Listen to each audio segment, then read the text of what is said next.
20h sur la télévision Futur Média. Bonsoir et bienvenue à tous. Tout de suite, le sommaire de cette édition. L'Omerta, pour le moment en guise de réplique au brûlot du colonel Abdoulaye Aziz Ndaw. Les libéraux dont la gestion des affaires publiques est pourtant incriminée refusent de contribuer au buzz médiatique que constitue la sortie récente de cet ouvrage. Du côté de la Grande Muette, le patron des forces armées brise le silence. La sortie du livre Scandale n'affectera en rien la bonne marche de la gendarmerie sénégalaise, selon Augustin Tine. Élection des maires à peine réélus à la tête de la Médina, Bamba Fall fustige la diminution du nombre de ses adjoints, 2 au total, alors qu'il en disposait de 5 auparavant. Le nouvel édile a plaidé en faveur d'un retour à la situation d'antan. À Touba, la ville sainte, le tout nouveau maire a été installé. Abdullah Khadka sollicite de l'État un budget pour faire face aux dépenses relatives au changement de statut. Et puis le plan Sésame décrié par sa principale cible. Les troisième âges s'en plaignent. Certains d'entre eux qui se voient payer à chaque consultation ont tout bonnement décidé de ne plus recourir à cette alternative. Voilà pour les titres. Le développement, c'est tout de suite.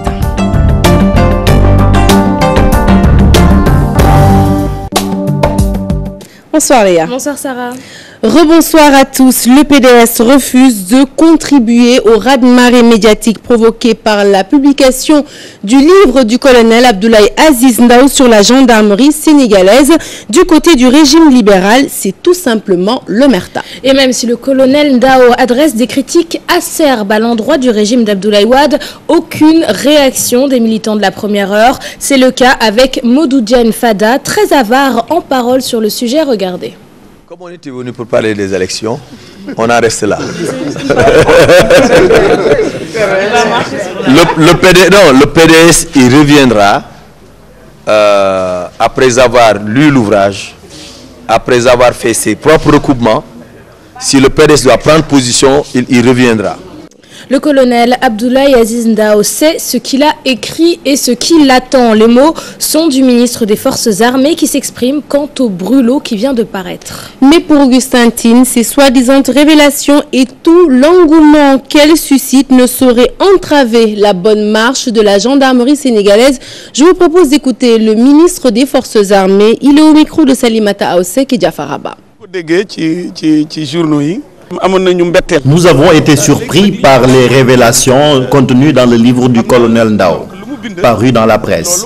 Il est un colonel, donc il sait bien ce qui l'attend en agissant de la sorte. Car l'armée a ses propres règles que tous les éléments sont tenus de respecter. De toute façon, l'État en tirera toutes les conséquences pour situer les responsabilités. C'est un livre dont le contenu nous a choqués, car la gendarmerie est connue pour être un corps républicain très professionnel. Elle mérite le respect de tous et les Sénégalais en sont conscients. Ce livre ne peut en aucunement ternir l'image de marque de la gendarmerie, ni décourager les troupes.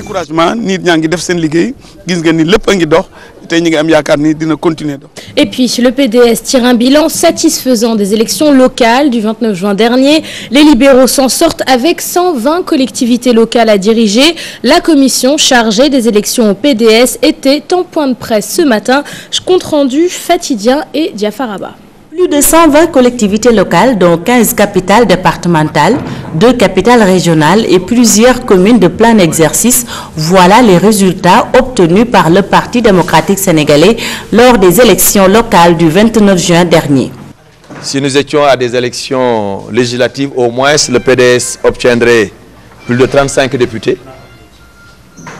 Ce qui en fait, comme je l'ai dit, les chiffres le démontrent, ce qui fait du PDS la première force politique du Sénégal. Et le PDS, plus ses alliés de l'opposition, plus ceux qui n'ont pas voté le bulletin de l'APR, ceux qui n'ont pas mis le bulletin de l'APR dans l'urne, le PDS, plus donc les autres listes, totalise plus de 58,44%. L'opposition est majoritaire dans ce pays. Avec 550 000 voix obtenues et un taux de près de 25%, les libéraux tirent un bilan satisfaisant. Ils ont également évoqué les cas de Pikine et de Rufisque. Le PDS seul a obtenu 24,6% des suffrages exprimés. Ni l'APR, ni le PS, encore moins l'AFP, ne peuvent prétendre à un tel pourcentage. Le PDS se battra pour contrôler la ville de Pikine. Le PDS se battra aussi pour contrôler la ville de Rufisque. Modou Diagne Fada et ses camarades de parti sont confiants. Ils sont ainsi convaincus que le PDS reste la première formation politique au Sénégal.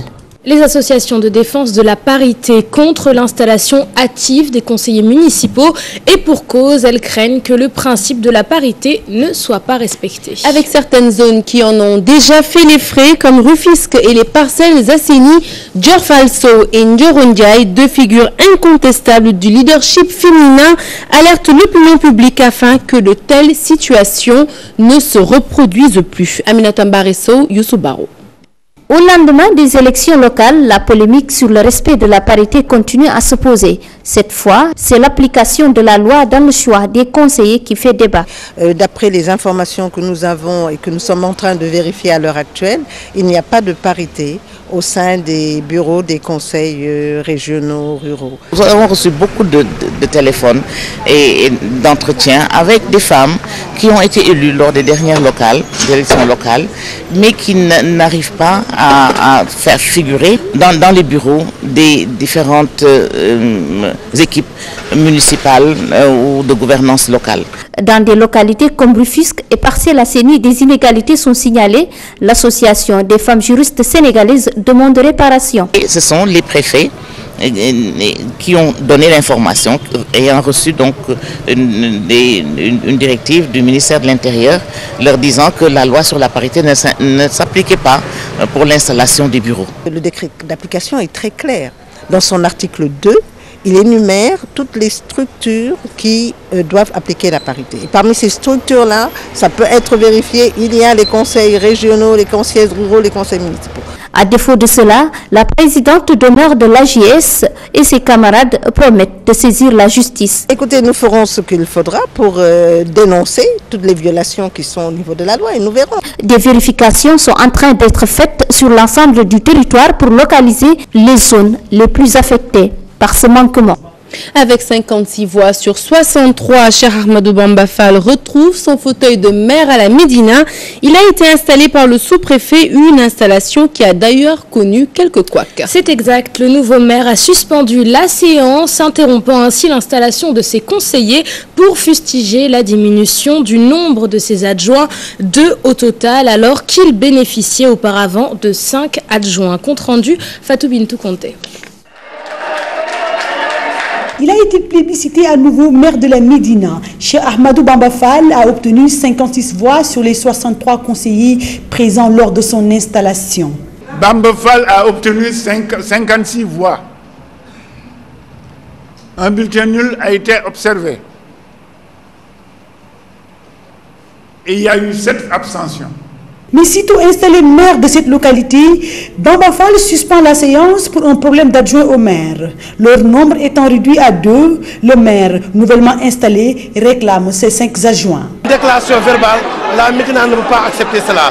Nous demandons le décret, ou bien un écrit au moins, qui puisse nous permettre d'émettre un recours demain. Rien n'a été vu, on ne peut pas accepter, n'est-ce pas, la diminution de la population de la Médina, qui a comme conséquence la diminution de son fonds de dotation et du nombre de ses adjoints. Considérant son statut de maire comme un sacerdoce, Bamba Fall appelle tous les Médinois au travail pour le développement de la Médina. Nous avions d'ores et déjà un seul parti, et ce parti c'est la Médina. Nous avions d'ores et déjà aussi une seule mission, c'est le développement et l'émergence de la Médina. Nous allons constituer une famille. Cette année, la Médina a 100 ans et la Médina a plus de 100 problèmes. Raison pour laquelle nous devrions oublier nos couleurs politiques, nous constituer en nous-mêmes une seule équipe dynamique pour faire face à ces multiples difficultés, à ces multiples problèmes. Élu encore pour 5 bonnes années, le maire Bamba Fall appelle tous les cadres de la Médina à venir travailler avec lui pour le rayonnement de leur localité. Barthélémy Diaz rempile à la mairie de Mermoz Sacré-Cœur. Le socialiste qui a obtenu un second mandat entend passer à la réalisation de projets relatifs au cadre de vie et aux infrastructures de secteurs chers à la mairie. Et le nouveau maire a félicité ses adversaires, Mariam Badiane et Ndaye Binta Gassama. Il réitère également son engagement dans la coalition Benno Bokk Yakaar. Fatima Taba, Thierno Laurent Mendy.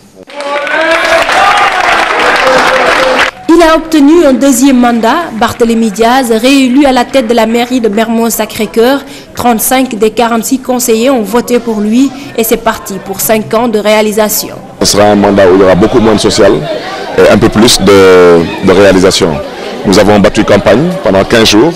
Nous avons vu et nous avons entendu aussi bien les encouragements, les félicitations que les critiques constructives et objectif bien sûr. Alors je pense qu'il y a des efforts énormes à faire en termes d'abord d'élargissement de l'assiette fiscale de la commune. C'est aujourd'hui devenu un impératif pour cette commune. Nous sommes la seule commune d'arrondissement, aujourd'hui commune bien sûr, qui ne disposons pas de sources traditionnelles de recettes qui ont pour nom marché, gare routière, etc. Donc il faut qu'on puisse faire preuve d'imagination et de créativité parce qu'il est hors de question de défigurer le cadre de vie. Ces problèmes avec Mariam Badiane et Ndaye Binta Gassama, de l'histoire ancienne selon lui, Barthélémy Diaz réitère son engagement dans la coalition Benno Bokk Yakaar. Je rappelle que nous ne sommes pas des ennemis, nous sommes des adversaires politiques. Nous avons souhaité aller ensemble, j'ai toujours eu à le marteler.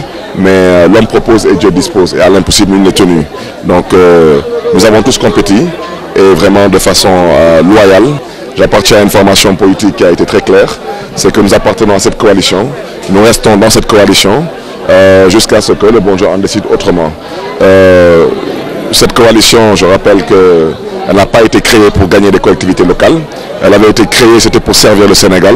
Et je pense que la balle est dans le camp du président Macky Sall. Cette élection du maire de Mermoz Sacré-Cœur s'est déroulée en présence du maire de Dakar, Khalifa Sall. Barthélémy Diaz entend passer à l'acte. À présent, l'installation des maires dans les régions. Touba découvre son tout nouveau maire. Le premier édile de la ville sainte, Abdullah Khadka, a été installé ce mercredi. Devant le porte-parole du Khalif qui a assisté à la cérémonie, Abdullah Khadka a sollicité de l'État la mise à disposition d'une enveloppe spéciale pour faire face aux dépenses relatives au changement de statut. Mohamed Jodiop, Talassam.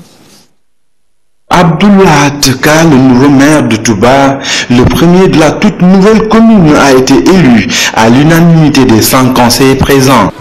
Di sant Yàlla bu baax di julli ci yonent bi sallallahu taala alayhi wa sallam di sant sama ñaari wajur yi. Touba est un gros chantier. Le maire entend s'y mettre dès à présent. Il demande à l'État des mesures d'accompagnement, surtout pour passer à l'acte 3 de la décentralisation et terminer l'année sans trop de difficultés. Mesures d'accompagnement yi nga xam ne maanaam acte 3 bi war na ko am. Nous voulons des mesures d'accompagnement pour terminer l'année en beauté, parce que les charges vont sûrement croître.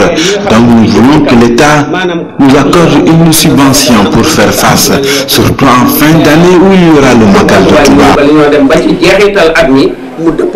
Touba. L'installation de l'équipe municipale de Touba s'est faite en présence de Seigne Bassirou Mbacké Abdoul Khadra.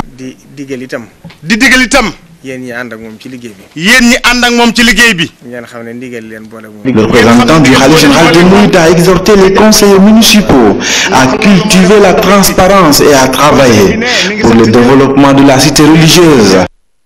Direction Louga à présent, où le nouveau maire appelle ses conseillers municipaux à répondre aux attentes des populations. Une installation au cours de laquelle le sous-préfet de Sakal a plaidé en faveur de la formation des nouveaux élus et d'une maîtrise du nouveau code général des collectivités locales. Tchernofal. Sur les 55 conseillers présents dans la salle, les 48 ont voté pour élire l'ancien président de la communauté rurale comme premier maire de la nouvelle commune de Léona. Momodou Ba a été installé officiellement dans ses nouvelles fonctions par le sous-préfet de l'arrondissement de Sakal. Monsieur Momodou Ba, je vous installe dans vos nouvelles fonctions de maire de Léona et de président du conseil municipal. Toutes mes félicitations. Le responsable de l'APR, parti aux élections sous la bannière du Parti socialiste, invite toute l'équipe municipale à œuvrer pour l'intérêt des populations de sa commune. Nous andando liggéey joxaat Léona résultat bu ëpp bi ñu ko joxoon daanu góorgóorlu ci partenaires yi ak état Sénégal ñu àndandoo jàpp ci Léona ba Léona gën a soppikuwaat Léona gën a ràññiku mooy suñu yéene dañu war a ànd joxante loxo li nga xam ne moom la Léona xaar ci ñun ñu jéem koo joxe suñu kéemtalaay kattan.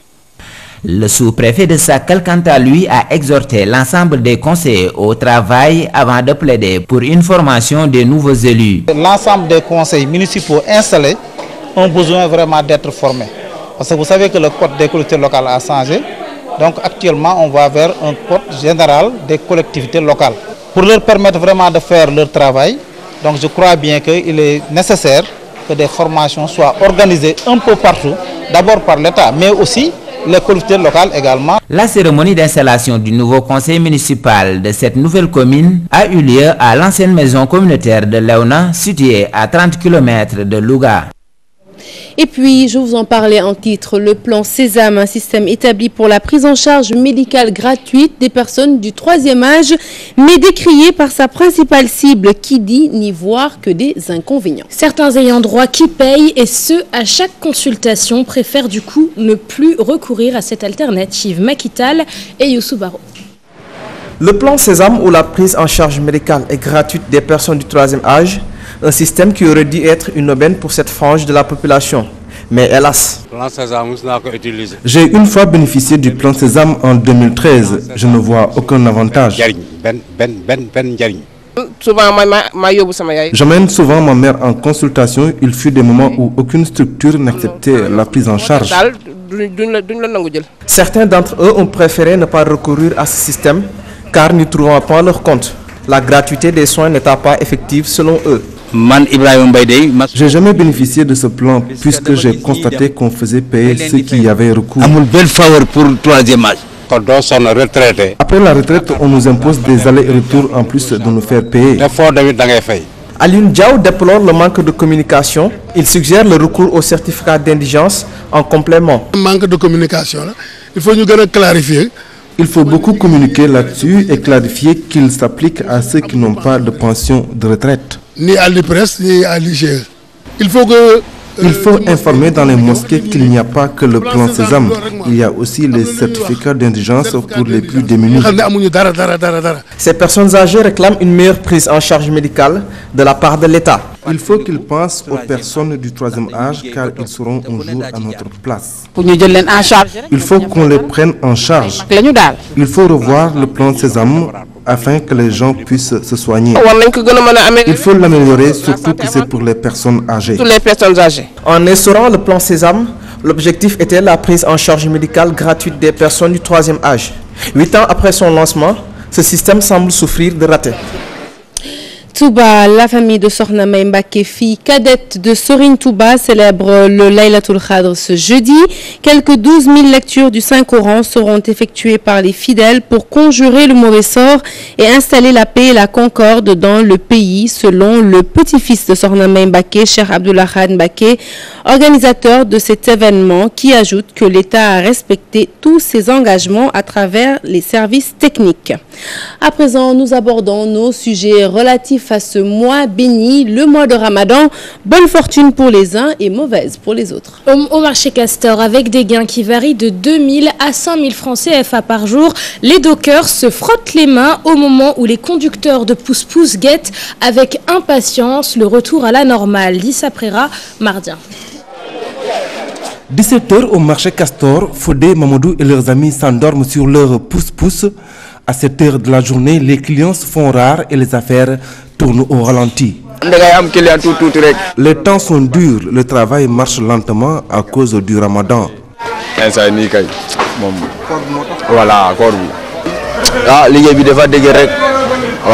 Il n'y a pas beaucoup d'argent actuellement, les clients se font rares, on gagne entre 500 et 1000 francs par jour. Paradoxalement, de l'autre côté du marché, des jeunes dockers déchargent un camion de tomates. Malgré la faim, quand il y a du travail, on y va à fond, car le patron veille. On s'en sort bien. Par jour, on peut gagner de 4 000 à 5 000 francs.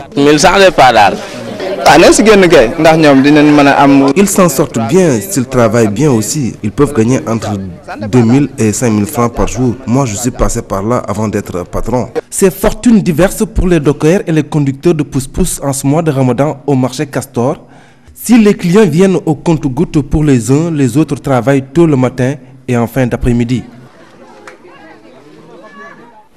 L'actualité hors de chez nous à présent, elle nous mène tout d'abord en Ukraine où un avion de la Malaysia Airlines de 295 passagers aurait été abattu. Le groupe djihadiste Al-Mourabitoun revendique l'attentat à suicide qui a tué un soldat français ce lundi, c'est dans le nord du Mali. Et puis nous terminerons par la bande de Gaza. Les tirs reprennent de plus belle. Le Hamas et Israël ont refusé le cessez-le-feu avec la médiation égyptienne. Un récit signé Fatou Bintou Conté. Un avion de ligne malaisien parti d'Amsterdam pour Kuala Lumpur a disparu des radars à 10 000 mètres d'altitude puis s'est écrasé près de la ville de Chartouk dans la région de Donetsk dans l'est de l'Ukraine. Les 295 personnes à bord, c'est-à-dire les 280 passagers et les 15 membres de l'équipage, seraient toutes mortes selon un conseiller du ministère ukrainien. Le groupe djihadiste Al-Mourabitoun de l'Algérien Mokhtar Belmokhtar a revendiqué auprès de l'agence de presse privée mauritanienne Al-Akhbar la mort du soldat français tué le 14 juillet dans le nord du Mali. L'attaque suicide visant les forces françaises déployées dans la région de Gao avait fait plusieurs blessés graves. Il s'agit de la première attaque suicide dans laquelle un soldat français est mort au Mali. Pas d'accord de cesser le feu, les frappes reprennent sur la bande de Gaza.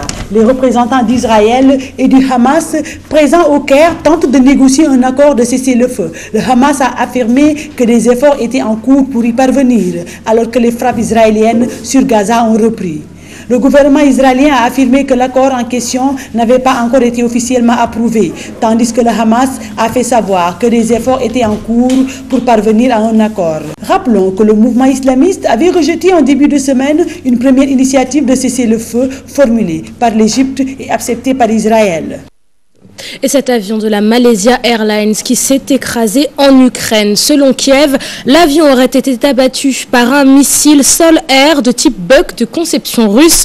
Kiev accuse les séparatistes de la République de Donetsk, mais ces derniers affirment qu'ils sont étrangers à cet événement, ne disposant pas de tels missiles.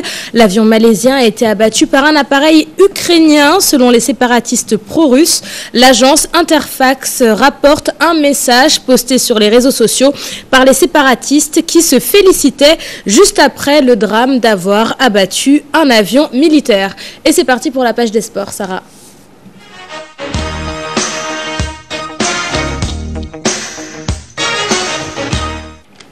Alors, la page des sports que nous ouvrons avec du foot et des nouvelles donc de Dembaba, l'international sénégalais qui vient de signer avec le club turc de Beşiktaş, la Turquie, 5e championnat de l'ancien joueur de Chelsea qui va tenter de relancer sa carrière. Abdulaziz Khan nous explique les enjeux de ce transfert. Après la France, la Belgique, l'Allemagne et l'Angleterre, Dembaba va découvrir son 5e championnat avec la Super League turque.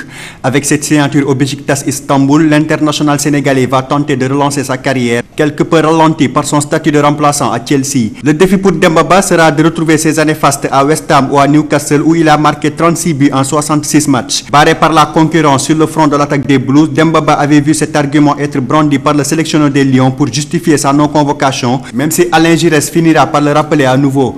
Dembaba arrive dans un championnat en plein renouveau, rehaussé par la présence des joueurs comme Didier Drogba ou Wesley Sneijder. Même si le championnat turc n'est pas aussi médiatisé que la première ligue, Dembaba pourra suivre l'exemple de Moussa Sow de Fenerbahçe qui est parvenu à maintenir son niveau dans ce championnat. Beşiktaş disputera l'Europa League la saison prochaine. L'occasion donc pour Dembaba de retrouver du temps de jeu et de redevenir ce buteur tant redouté par les défenseurs adverses. Et on parle de basketball avec la finale championnat saison 2013-2014. L'AS Douanes rencontre l'ASFA ce samedi 19 juillet prochain. Trouvés à l'entraînement, les Gablous respirent la confiance quant à une issue favorable par rapport bien sûr à ce match. Reportage de Cher Sadi Boudiara, de Cher Tidiane Diao et de Youssou Baro. Championne 2014 de basketball du Sénégal, l'AS Douanes est à 40 minutes de cet objectif. L'équipe est fin prête pour la finale de samedi face à l'ASFA et assume le statut de favori. Le plus important à ce moment-là, ce sera sur le plan mental.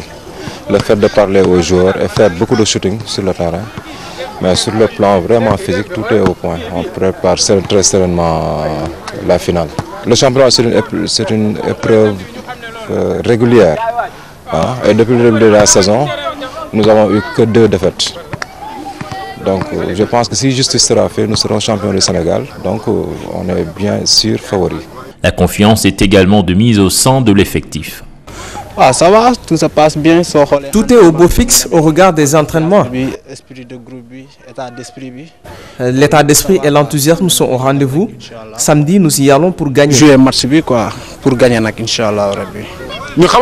Entre joueurs de l'ASFA et de la douane, nous nous connaissons. Il y a eu 3 rencontres entre nous cette saison, dont 2 victoires de rang. Donc nous ne les craignons pas. Les joueurs peuvent s'attendre à de fortes récompenses s'ils gagnent le titre, une promesse de la direction du club qui sonne la mobilisation. Au niveau de la douane, les joueurs ont toujours été motivés. Il y aura des primes assez conséquentes. Et nous allons faire de telle sorte que pour mobiliser tous les supporters, nous allons mobiliser les supporters autour de l'équipe. Les Gablous se réjouissent de la finale entre hommes de tenue, en spectacle à l'attente des furieux du basketball. Réponse ce samedi sur le parquet du stadium Marius Ndiaye. Voilà qui met fin à cette édition. Juste avant de se quitter, cette importante information, antenne décentralisée de la télévision Futur Média demain vendredi. Votre télévision installe ses quartiers au niveau de la grande mosquée de Dakar. Ce sera de 9h à minuit pour y faire des plateaux, des débats, des causeries religieuses et des émissions avec les différents animateurs religieux. Voilà, l'info continue sur votre site www.gfm.sn. Prochain rendez-vous de l'information, le tout en images à minuit et à 21h comme tous les jeudis. Vous retrouverez Raj Hassan Gueye dans son émission hebdomadaire Litchi Penchemi. Merci Léa. Merci Sarah. Merci à tous d'avoir suivi ce journal. Agréable suite des programmes sur cette antenne. À demain.